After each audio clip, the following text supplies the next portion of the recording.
নমস্কার। মধ্যশিক্ষা পর্ষদের তরফ থেকে এবছর স্টুডেন্ট রেজিস্ট্রেশনটা অনলাইন করা হয়েছে। সেটার জন্য পোর্টালটাতে ঢোকার জন্য আপনাকে আপনার ব্রাউজার খুলে এখানে wbbsedata.com-এ যেতে হবে। wbbsedata.com খুললে পরে আপনারা দেখবেন সেন্ট্রালাইজ পোর্টালটা খুলে যাবে, যেখানে এখন দুটো প্রজেক্ট চলছে, স্কুল ইনফরমেশন এবং স্টুডেন্ট রেজিস্ট্রেশন। স্কুল ইনফরমেশানে ক্লিক করলে আপনারা স্কুল ইনফরমেশানের ওয়েবসাইটে চলে যাবেন। স্টুডেন্ট রেজিস্ট্রেশনে ক্লিক করলে আপনারা স্টুডেন্ট রেজিস্ট্রেশনের ওয়েবসাইটে চলে আসবেন। এইখানে আপনাকে ডাউনলোড সেকশানে প্রত্যেকটা ফাইল ডাউনলোড করে থরলি পড়তে হবে এবং ইনস্ট্রাকশানসে থেকে ইনস্ট্রাকশানটা ডাউনলোড করে ভিডিওটা ডিটেল দেখতে হবে। তারপরেই রেজিস্ট্রেশন প্রসেস আরম্ভ করবেন, কেননা এখানে খুব ছোট ছোট ইনফরমেশনস দেওয়া আছে, যেটা আপনাকে যেই গাইডলাইন্সগুলো বাইড করে আপনাকে ফর্মটা ফিল আপ করতে হবে। এখানে এবার আপনি যদি লগ ইনে ক্লিক করেন, লগ ইনে ক্লিক করে এখানে আপনার স্কুল ইন্ডেক্সটা দিতে হবে। স্কুল ইন্ডেক্সে আপনি নিজের স্কুল ইন্ডেক্সটা প্রোভাইড করবেন, যেটা প্রথম ক্যারেক্টারটা সেটা ক্যাপিটাল লেটারেই দেবেন এবং মাঝখানে কোনো স্পেশাল ক্যারেক্টার হবে না। মাঝখানে কোনো স্পেশাল ক্যারেক্টার দিলে পরে এখানে আপনার লগ ইনটা করা যাবে না। এবারে আপনার কাছে একটি ওটিপি আসবে। ওটিপিটা এলে পরে সেই ওটিপিটা আপনাকে এখানে প্রোভাইড করতে হবে। ওটিপিটা আপনার রেসপেক্টেড যে ফোন নাম্বারটা থাকবে, যেটা আপনারা জমা দিয়েছেন, সেই ফোন নম্বরে ওটিপি যাবে।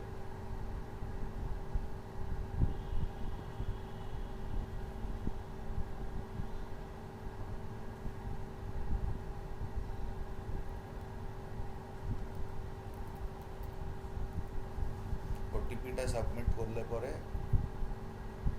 আপনারা আপনাদের ড্যাশবোর্ডে চলে যাবেন। ড্যাশবোর্ডে দেখবেন আপনার স্কুল ইন্ডেক্স, স্কুলের নাম এবং স্টুডেন্ট কাউন্টসগুলো দেখাবে। এখন যেহেতু আপনারা কোনো স্টুডেন্ট ইনপুট করেননি, এখানে আপনাকে অ্যাড স্টুডেন্ট করতে হবে। অ্যাড স্টুডেন্ট করলে পরে এখানে আপনি স্টুডেন্টের নাম দিলেন। নাম যে কোনো আপনারা ইনপুট করবেন, candidate name, father name, mother name, guardian name. এখানে আপনারা কিন্তু কোনো স্পেশাল টাইটেল যেগুলো হয়, যেরকম মিস্টার, মিসেস, মিস, ডক্টর, এগুলো কোনো কিছু ইউজ করবেন না, শুধু যেই নামটা আছে সেই নামটা ইউজ করবেন। তো সুতরাং এখানে আপনি নাম ইনপুট করলেন ক্যান্ডিডেটের, এখানে সেক্সটা সিলেক্ট করলেন, এখানে যদি কোনো CWSN এর থাকে ক্যাটেগরি সেটা সিলেক্ট করবেন, আদারওয়াইজ নান সিলেক্ট করলেন। ফাদার্স নেম দিলেন, মাদার্স নেম প্রোভাইড করলেন। তারপরে এখানে আপনি গার্জিয়ানে সিলেক্ট করতে পারেন বাবার নাম, মায়ের নাম বা অন্য কেউ। বাবার নাম সিলেক্ট করলে অটোমেটিক্যালি বাবার নাম চলে আসবে, মায়ের নাম সিলেক্ট করলে অটোমেটিক্যালি মায়ের নাম আসবে, এবং আদার সিলেক্ট করলে আপনি যে সেটা আপনাকে ইনপুট করতে হবে সেই নামটিই আসবে। অ্যাড্রেসে আপনাকে সিলেক্ট করতে হবে। অ্যাড্রেস সিলেক্ট করলে পরে আপনি এখানে অ্যাড্রেসটাতে কোনো পিও, পিএস, ভিলেজ কিছু লেখার দরকার নেই, শুধু জায়গার নাম লিখবেন। জায়গার নাম লিখে এখানে পিনকোডটা দেবেন, পিনকোড প্রোভাইড করবেন। তারপর ফোন নাম্বারটা প্রোভাইড করবেন। ন্যাশনালিটি নিজের সিলেক্ট করবেন ক্যান্ডিডেটের। তারপর রিলিজিয়ান সিলেক্ট করবেন ক্যান্ডিডেটের। যদি কোনো কাস্ট থাকে কাস্ট আপনাকে সিলেক্ট করতে হবে। ইন কেস যদি আপনি কোনো কাস্ট সিলেক্ট করেছেন, তাহলে আপনাদেরকে রিজিওনাল অফিসে সেই ক্যান্ডিডেটের কাস্ট সার্টিফিকেট জমা দিতে হবে। দ্যাট ইজ কম্পালসারি, আদারওয়াইজ আপনাদের অ্যাপ্লিকেশন ফুলফিলড হবে না। তারপরে আপনারা ফার্স্ট ল্যাঙ্গুয়েজ সিলেক্ট করবেন, যেটাই থাকবে। সেকেন্ড ল্যাঙ্গুয়েজ সিলেক্ট করবেন, যদি অপশনাল থাকে অপশনাল সিলেক্ট করবেন, আদারওয়াইজ নান সিলেক্ট করবেন। মিডিয়াম অফ রাইটিং হলো যে আপনাদের ফার্স্ট ল্যাঙ্গুয়েজ, সেকেন্ড ল্যাঙ্গুয়েজ ছাড়া ক্যান্ডিডেট বাকি যেই সাবজেক্টগুলো আছে, history, geography, maths, BSc, LSC, সেইগুলো কোন ল্যাঙ্গুয়েজে লিখতে চায় সেইটা আপনাকে এখানে প্রোভাইড করতে হবে। ক্লাস, কোন ক্লাসে অ্যাডমিশন হয়েছে, ডেট অফ অ্যাডমিশনটা এখানে প্রোভাইড করবেন।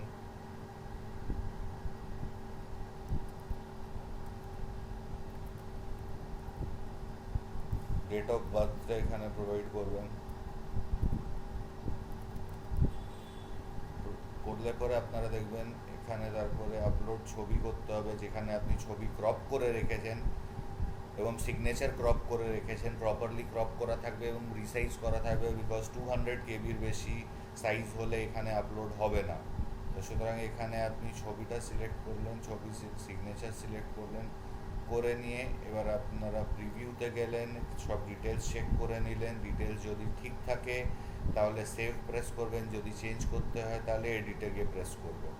সেভ প্রেস করলে আপনার এই ডেটাটা সেভ হয়ে যাবে এবং আপনার যে স্টুডেন্টের ইনফরমেশান আছে সেই ইনফরমেশানটা আপনার একটা ফর্ম এখানে ডাউনলোড হয়ে যাবে। এখানে আপনার এখনই যেই ক্যান্ডিডেটের ডিটেলস বললেন সেইটা এখানে ডাউনলোড হয়ে গেল এবং এই যে ফর্মটা আছে এই ফর্মটা আপনাকে প্রিজার্ভ করে আপনার কাছে রাখতে হবে।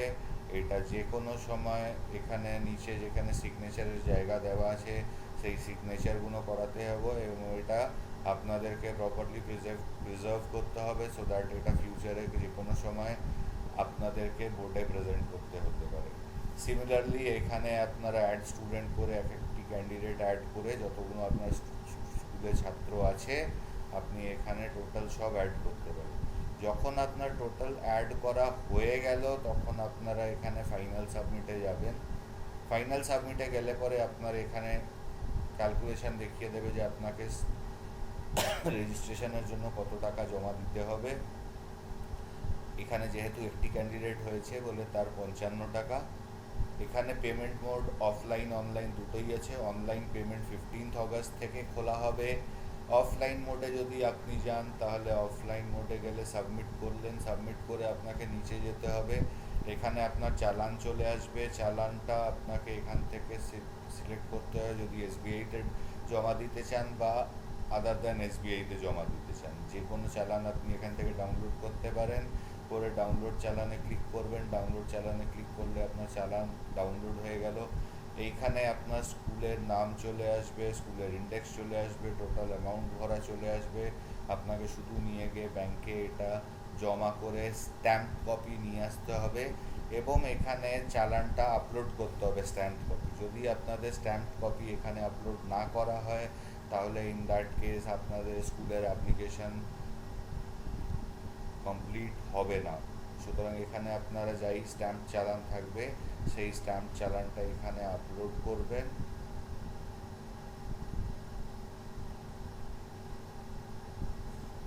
আপলোড করলে পরে এখানে সাবমিট করলেন।